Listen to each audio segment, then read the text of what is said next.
Alam niyo ba na ang lechon manok at liempo ang pambansang ulam ng mga tamad? Pero ako, hindi pa ako nakatikim ng lechon manok at liempo na chocolate flavor.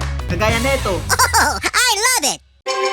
May nahanap na nga akong mura at masarap na lechon manok, pati na rin ang liempo. At ito, ang Makis Best Lechon.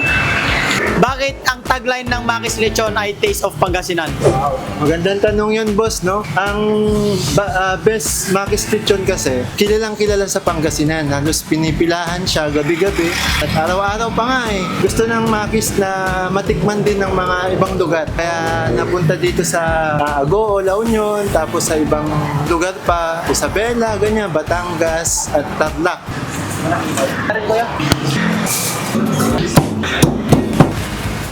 Thank you, boss. Thank you. Gano'n naman kasarap yung produkto ng Makis Lechon? Ano kasarap? Sabi nila, masarap eh. Di bale, masusubukan natin mamaya kung gaano ba talaga kasarap. Bumili na nga ako dito ng mga pagkain na hindi pangkaraniwang inahalo sa lechon manok at liempo.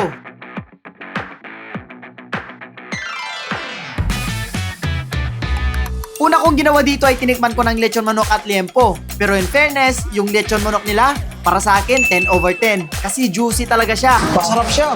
At yung liempo naman, medyo legwak sa akin kasi hindi na crispy yung balat niya. Kaya for me, 8 over 10. Hindi na siya mainit eh. Okay ah. Unang weird food na ihalo natin sa lechon manok ay ang Jollibee spaghetti. Yung lasa niya, normal lang. Parang chicken meal with spaghetti talaga. Safe siya pero bitin sa excitement. Kaya para sa akin, pwede na, pero hindi wow. Next naman natin ang liempo at Jollibee spaghetti. Uy, eto panalo. Sweet spaghetti at alat ng liempo, parang barbecue pasta yung lasa. Legit, masarap talaga siya. Para sa akin, panalo to. Para siya naging chicharon sa spaghetti ng Jollibee. Next weird combo, ang donut at ang liempo. Alam mo yung asukal ng donut at mantika ng liempo? Parang sumabog na breakfast buffet. Sobrang heavy pero may kakaibang trip. Para sa akin, pwede siya pang content pero hindi siya pwede sa totoong buhay. Next, ang donut at lechon manok. Sweet donut plus savory chicken, parang breakfast na sabog. Pero weirdly, may charm.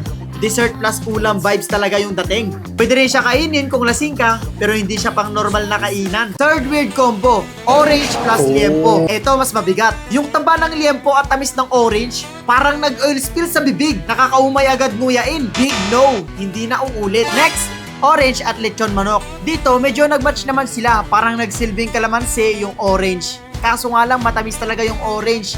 Kaya for me, 8 over 10. At pinatikim ko na rin sa mga kasama ko.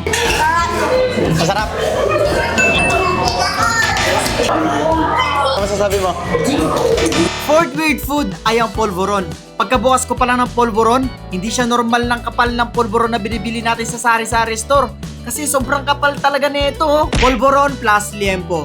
Pagsubok ko pa lang, grabe! Yung polvoron talaga sumabog na parang buhangin. Walang chemistry, parang lasang pulutan na tinaktak ng harina. Para sa akin, hard pass talaga. Walang harmony. Eto naman, manok with polvoron. Mas tolerable naman to kaysa sa liempo. Pero ang ending, parang manok na binudburan ng pulbos ng choknat. Dry overload talaga siya. Pwede siyang joke food, pero hindi seryoso. Next weird food ay ang apple. Akala nyo normal lang lasa na ito kapag hinalo natin sa liempo at lechon manok? Doon kayo nagkakamali. Akala ko match combo ito, pero hindi pala. Pangit ng lasa? Kasi yung mantika ng liempo tsaka yung tamis ng apple, hindi nag-match, nakakaumay sa bibig. Lechon manok plus apple. Uy, eto may laban. Yung tamis at crunch ng apple, sumakto sa alat ng manok. Masarap. Para social na dish sa restaurant, pwedeng pang pulutan. Para sa akin, pasok, pero hindi pang araw-araw. Liempo plus yogurt. Asim ng yogurt at alat ng liempo. Lasa nito, parang kinain kong adobo na may gatas na panis. Hindi bagay yung lasa. Nakaka-cringe. For me, nope, wag nyong itry. Lechon manok plus yogurt. Mas okay ng konti kasi manok lang. Pero yung lasa, para siyang fried chicken na binabad sa suka na creamy. Hindi rin pasado. And this is lechon manok plus milk. Yung lasa nito hindi ko mawari, pero pwede pa rin siya naman kainin kung gusto mo. Para sa akin, rate ko 2 out of 10. Liempo plus milk. Powder milk at mantika ng liempo. Ewan ko, parang gatas na may langis. Last but not the least weird food ay ang chocolate. Lechon manok plus chocolate. Boom! Una, parang dessert na may alat. Okay sa try lang, pero wag mong uulit-ulitin ha. And next, liempo plus chocolate. Liempo na malasa, tapos sinabayan pa ng tamis ng chocolate. Parang pork steak na pinakialaman ng dessert. Hindi naman siya kadire, pero hindi rin naman siya masarap. For me, confusing sa dila, kaya skip ko na. Sa tingin nyo, ano yung weird food combo na kinain ko na hindi nyo trip? Comment down below. Ay, sorry po sir. Patapos naman na po ako. Tatapusin ko lang po sir. Nag-order naman po ako ng spaghetti. Bilisan nyo na lang po. Sige. Sorry po, sorry. Sorry po talaga.